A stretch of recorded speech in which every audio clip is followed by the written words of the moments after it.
Since 1965, Warren Buffett has turned a $100 investment into over $3.9 million.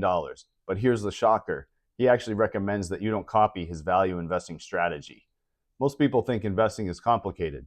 Buffett says it's actually a temperament problem. If you can't control your emotions, you shouldn't own stocks at all. In this video, I'll share Buffett's wisdom on the psychology of investing and the boring investment advice he gave to LeBron James that I've personally used to make hundreds of thousands of dollars. If you think investing is complicated, this is going to change your mind. This is page 19 of the Berkshire Hathaway 2013 shareholder letter, where Buffett talks about two purchases he made. One was an apartment house near NYU, and the other was a farm in Nebraska. And he says, what the economy, interest rates, or the stock market might do in the years immediately following 1987 and 94 was of no importance to me in making these investments. I can't remember what the headlines or pundits were saying at the time. Whatever the chatter, corn would keep growing in Nebraska, and students would flock to NYU. There is one major difference between my two small investments and an investment in stocks. Stocks provide you minute-to-minute valuations of your holdings, whereas I have yet to see a quotation for either my farm or my New York real estate. So scrolling down, he says, it should be an enormous advantage for investors in stocks to have those wildly fluctuating valuations placed on their holdings. And for some investors, it is. After all, if a moody fellow with a farm bordering my property yelled out a price every day to me, at which he would either buy my farm or sell me his, and those prices varied widely over short periods of time, depending on his mental state, how in the world could I be other than benefited by his erratic behavior? If his daily shout-out was ridiculously low, and I had some spare cash, I would buy his farm. If the number he yelled was absurdly high, I could either sell to him or just go on farming. And so Buffett's trying to illustrate here, just because you get a price for your stocks every day doesn't mean it should make you worry or make you want to sell. If anything, if the price goes low enough, you should get excited and buy more. Or if the price goes absurdly high and you want some cash, go ahead and sell your stocks, right? So most people think the opposite, and when prices go down, they sell. Owners of stocks, however, too often let the capricious and often irrational behavior of their fellow owners cause them to behave irrationally as well. Because there is so much chatter about markets, the economy, interest rates, and price behavior of stocks, some investors believe it is important to listen to the pundits, and worse yet, important to consider acting upon their comments. Those people who can sit quietly for decades when they own a farm or an apartment house too often become frenetic when they are exposed to a stream of stock quotations and accompanying commentators delivering an implied message. Don't just sit there, do something. For these investors, liquidity is transformed from an unqualified benefit it should be to a curse. A flash crash or some other extreme market fluctuation can't hurt an investor any more than an erratic, mouthy neighbor can hurt my farm investment. Indeed, tumbling markets can be helpful for the true investor if he has cash available and prices get too far out of line with values. A climate of fear is your friend when investing, and a euphoric world is your enemy. So this is how Buffett tries to have us think about what you own.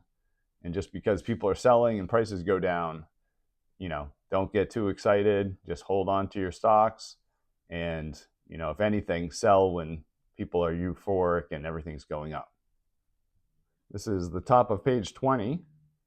Most investors, of course, have not made the study of business prospects a priority in their lives. If wise, they will conclude that they do not know enough to pick specific businesses and predict their future earning power. I have good news for these non-professionals. The typical investor doesn't need this skill. In aggregate, American business has done wonderfully well over time and will continue to do so.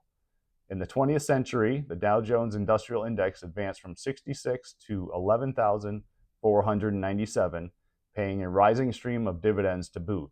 The 21st century will witness further gains, almost certain to be substantial.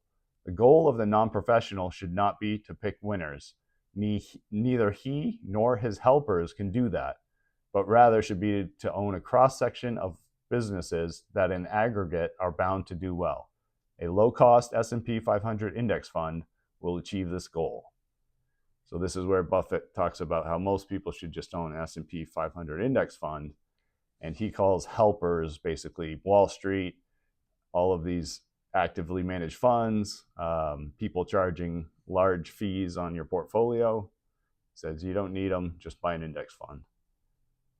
That's the what of investing for the non-professional. The when is also important. The main danger that the timid or beginning investor will enter the market at a time of extreme exuberance and then become disillusioned when paper losses occur. Remember the late Barton Biggs observation: a bull market is like sex. It feels best just before it ends. The antidote to that kind of mistiming is for an investor to accumulate shares over a long period and never sell when the news is bad and stocks are well off their highs. Following those rules, the know-nothing investor who both diversifies and keeps his costs minimal is virtually certain to get satisfactory results. Indeed, the unsophisticated investor who is realistic about his shortcomings is likely to obtain better long-term results than the knowledgeable professional who is blind to even a single weakness. If investors frenetically bought and sold farmland to each other, neither the yields nor prices of their crops would be increased. The only consequence of such behavior would be decreases in the overall earnings realized by the farm-owning population because of the substantial cost it would incur as it sought advice and switched properties. Nevertheless, both individuals and institutions will constantly be urged to be active by those who profit from giving advice or affecting transactions. The resulting frictional costs can be huge, and for investors in aggregate, devoid of benefit. So ignore the chatter, keep your costs minimal, and invest in stocks as you would a farm. My money, I should add, is where my mouth is. What I advise here is essentially identical to the certain instructions I've laid out in my will. He goes on to say, my advice to the trustee could not be more simple. Put 10% of the cash in short-term government bonds and 90% in a very low-cost S&P 500 index fund. I suggest Vanguard's. I believe the trust's long-term financial results from this policy will be superior to those attained by most investors, whether pension funds, institutions, or individuals who employ high-fee managers. So there you have it. That's Warren Buffett's investment advice and what he's going to use for his will. So we can all follow this, the S&P 500 index. And obviously he's made his money doing some active investing, but for his will, he thinks the safest and what will deliver great results is just an S&P 500 index fund and some cash. So that's good advice for the average investor. Just to drive home the point, this article on CNBC says, for example, index U.S. large cap stock funds, such as the one that seeks to track the S&P 500 index, almost always beat their actively managed counterparts over the long term. Just 14% of actively managed U.S. large cap funds have beaten the S&P 500 over the past 10 years. So, as Warren Buffett mentioned, he likes Vanguard, as do I. So here is the Vanguard S&P 500 Index Fund. This is the ETF version, ticker symbol VOO. And this shows you the performance of that fund over the past 10 years. So $10,000 invested 10 years ago would have turned into over $40,000, you see over here. So it's done terrific, and over the future, it'll go up and down, but it should continue to perform well. That's all I want to share for today. If you want to learn how to turn $10,000 into $3.5 million, just click here. Thanks as always. Please like and subscribe, and I'll see you in the next video.